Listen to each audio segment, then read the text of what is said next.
Would you believe someone could die from a property dispute over tree trimming? Welcome to Hear the Web. I am your host, Tom, with my co-host, Lily. Hi all. This is truly a shocking story we have today from Volusia County, Florida. A somber reminder of how disagreements can escalate disastrously. Indeed. We have Edward Druzilowski, a 78-year-old man who allegedly shot his neighbor's son, Brian Ford, during an argument about trimming tree limbs.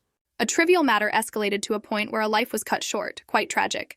Now, according to the Volusia Sheriff's Office, this confrontation erupted when Druzilowski found Ford on his property. Let's dive into that.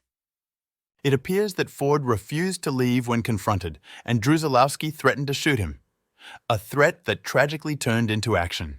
Ford's mother, in her 911 call, tells a heart-wrenching story. Her son was trimming trees at her house when Druzilowski, their neighbor, shot him. And terrifyingly, Ford's 8-year-old son was nearby when this happened. Horrific! Druzilowski's wife, in her own 911 call, claimed her husband didn't mean to do this and had intended to scare Ford.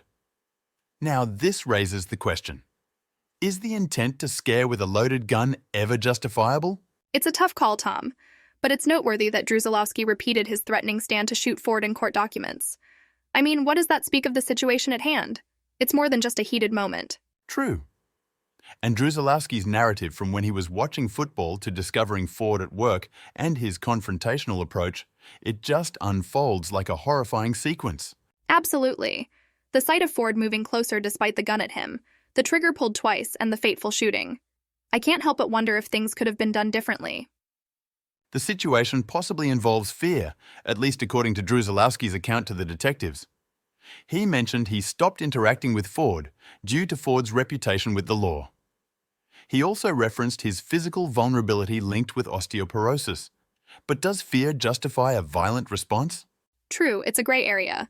Ford's alleged aggressive demeanor, evident by the presence of 2 knives and a chainsaw near his body, could have incited reactions. But second-degree murder, that's difficult to grasp. Absolutely, Lily. Druzilowski is currently held without bond, with an arraignment scheduled in October. It's worth shedding light on the Office of the Public Defender's action as well. Indeed, Tom. They declined to provide information about why they conflicted off the case. This leaves Druzilowski's legal representation in question. It remains unclear if he has sought alternate counsel. The story leaves us suspended between justice, fear, and the tragic loss of life.